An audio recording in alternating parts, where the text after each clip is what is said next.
जब समाजवादी पार्टी के लोगों को और हम लोगों को साइकिल चलानी पड़ी थी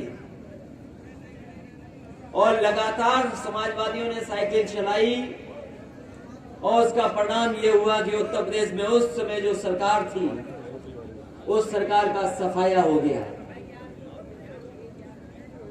ये कहीं न कहीं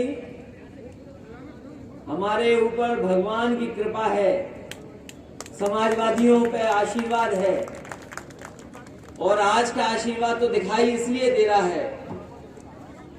अगर ये बादल न होते तो शायद हम और आप यहां पर बैठ नहीं पाते। अगर कल की गर्मी का अंदाज लगाएं आज हम, तो शायद हम साइकिल भी न चला पाते। हम और आप लोग पसीने से नहा गए होते।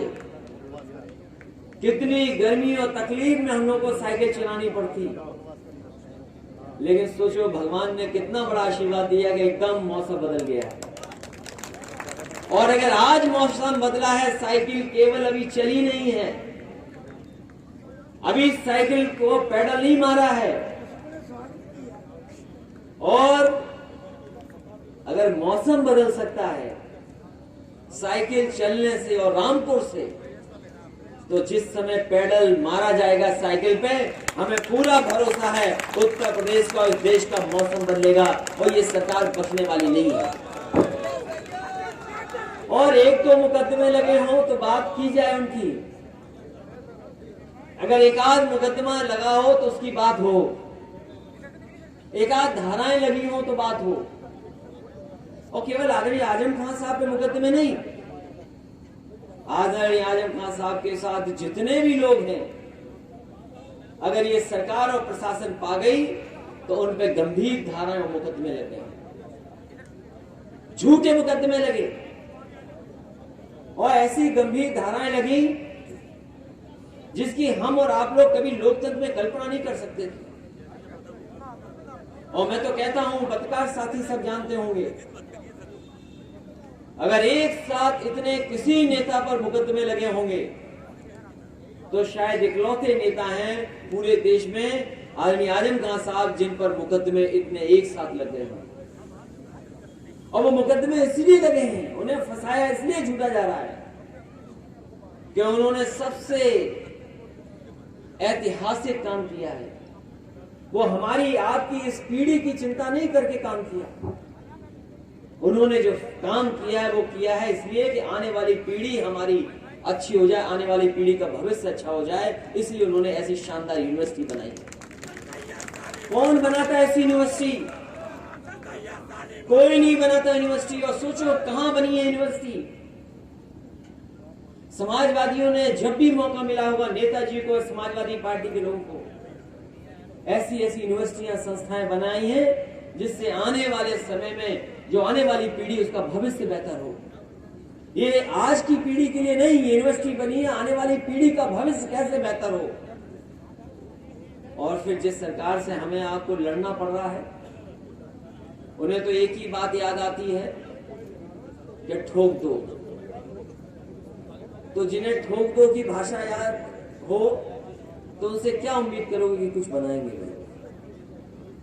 जो लोग दूसरों को ये कहते हैं कि पटक के मारा जाएगा, उनसे क्या उम्मीद करोगे न्याय की और लोकतंत्र की? इसलिए हमें भरोसा है कि अभी तक जहां जहां अपनी बात रखने का मौका मिला है, जब कभी न्यायपालिका के सामने हमें मौका मिला, उन्हें न्याय मिला है।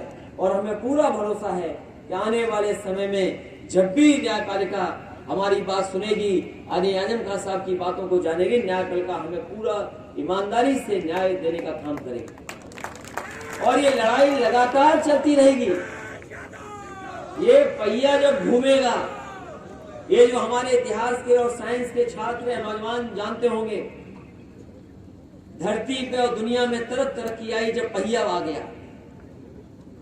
पहिए के आने से सब विकास जुड़ गया, नई नई चीजें निकल करके आ गई, नए नए आविष्कार निकल करके आ गए। और जैसे जैसे पहिया घूमा, तरक्की और खुशहाली आगे आती रही।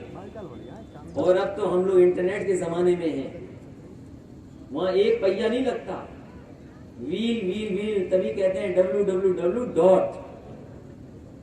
तो साइकिल में 2 पहिए और आज के जमाने में 3 पहिए हैं जो इंटरनेट पे लगाने पड़ते हैं, तब रफ्तार हमें मिलती है। तो याद रखना, अब तो दिन भी नहीं बचे सरकार पर। अब सरकार पे कितने दिन बचे हैं, गिनो कभी। अब दिन नहीं बचे सरकार के।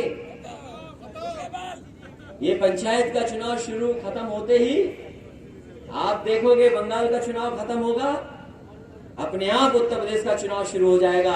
वो तो कल शुरू होगा, लेकिन समाजवादी पार्टी आज ही अपनी साइकिल चला करके आने वाले समय में 2022 में सरकार बने, उसका प्रचार आज से शुरू कर रहे हैं। और याद रखना साथियों, ये जो हमला हो रहा है, ये जो हमला होने जा रहा है, या लगातार जो हमला हो रहा है यहाँ के रामपुर के लोगों पर, ये सब पर होगा, कोई बचेगा नहीं, कोई नहीं बचेगा जिस पर हमला न करा जाए। ये भारतीय जनता पार्टी के लोग किसी न किसी तरीके से न करें। क्या आपने बंगाल में नहीं देखा क्या हो रहा है? बंगाल में कौन सी संस्था नहीं है जो पीछे न पड़ गई हो, कौन सी धाराएं न लग रही हो, कौन सी परेशानी न पैदा की गई हो। और देखा आपने क्या हुआ, उनके पैर में चोट लग गई। पैर में इसलिए चोट लगी कि वो जानते हैं कि अगर पैर में चोट आ जाएगी तो कोई चुनाव प्रचार नहीं कर पाएंगे।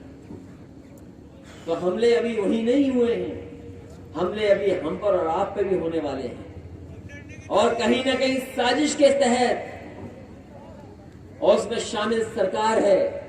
बताओ, मुरादाबाद में कोई मामूली हमला हुआ हम लोगों पर आपका? पहले उन्होंने लिफ्ट की लाइट बंद कर दी जिससे लिफ्ट न पहुंच पाए, वो खबर नहीं बनी कि होटल की लाइट किसने बंद कर दी जिसमें लिफ्ट से हम न निकल पाए। और फिर प्रेस ने जो किया, कुछ लोगों ने जो किया, वो किसके इशारे पर किया है। इसलिए मैं कहना चाहता हूं, ये हमले बंद नहीं होंगे चुनाव तक। समाजवादियों को तैयार रहना पड़ेगा ऐसे हम लोग पर मुकाबला करने का। और अब तो दिन नहीं बचे, 300 ही दिन तो बचे हैं चुनाव के। 300 चुनाव के दिन,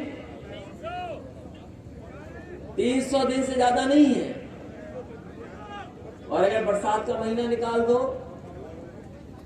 बरसात का 1 महीना निकाल दो, पंचायत के चुनाव के 2 महीने निकाल दो, 3 महीने निकाल दो, तो बताओ कितने दिन बचे हैं। इसलिए दिन भी कम बचे हैं। जितनी परेशानी का सामना करना था सब हम लोगों ने कर लिया। अब जो कुछ होना है सब अच्छा होगा, कुछ खराब नहीं होने वाला। इसलिए मैं बधाई देना चाहता हूं अपने सभी कार्यकर्ता नेताओं को जो आज साइकिल चला रहे हैं। जहां तक सवाल रामपुर के विकास का है, यहीं पर बैराज बन रहा था, बैराज बन जाता, पुल बन जाता तो यहां के लोगों को सुविधा मिल जाती, आना जाना आसान हो जाता। सब यहां के आसपास के लोग जो 3-4 विधानसभाओं के हैं, उन्हें आराम मिल जाता इस रास्ते से। लेकिन पता नहीं सरकार क्या चाहती है, उस रास्ते को रोक करके, उस विकास को रोक करके। जो उस समय शुरू हुआ काम आज भी वैसा ही का वैसा अधूरा पड़ा है। अभी तक वो काम आगे नहीं बढ़ा पाई है सरकार। ये सरकार का सबसे बड़ा काम है। इसलिए हम भरोसा दिलाते हैं, समाजवादी सरकार आएगी तो विकास भी पूरे होंगे और उन योजनाओं को पूरा करने के लिए समाजवादी पार्टी काम करेगी। वहीं हम लोग साइकिल चला रहे हैं और सुनने में आ रहा है कि सरकार के दबाव में प्रशासन के लोग मुकदमा दर्ज करने की तैयारी कर रहे हैं। हम और आप लोग साइकिल चला रहे हैं, प्रशासन मुकदमे की तैयारी कर रहा है। ये तो तैयारी अभी केवल विधायकों की है, अभी जनता को नहीं कहा हमने साइकिल चलाने के लिए। जिस दिन समाजवादी पार्टी के लोग अपील कर देंगे साइकिल चलाने वालों के, तो सड़क पर जगह नहीं बचेगी, इतनी साइकिल चलेगी। और पता नहीं सरकार वाले भी क्यों चाहते हैं कि हम और आप साइकिल ही चलाएं। ये सरकार वाले भी चाहते हैं, ये सरकार वाले भी चाहते हैं कि हम और आप साइकिल चलाएं। तभी तो डीजल पेट्रोल की कीमत देखो कहां पहुंच गई है। डीजल और पेट्रोल की कीमत कहां पहुंच गई है।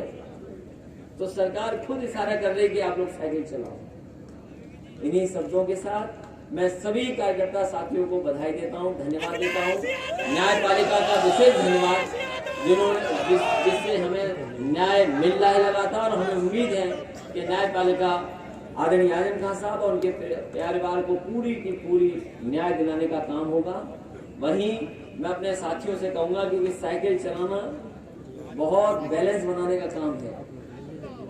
आप लोग हमें बैलेंस बनाए रखने देना और उसमें सहयोग करना, जिससे कि हम लोग बैलेंस बना करके साइकिल यात्रा पूरी की पूरी कंप्लीट कर दें। बहुत बहुत धन्यवाद, बहुत बहुत बधाई।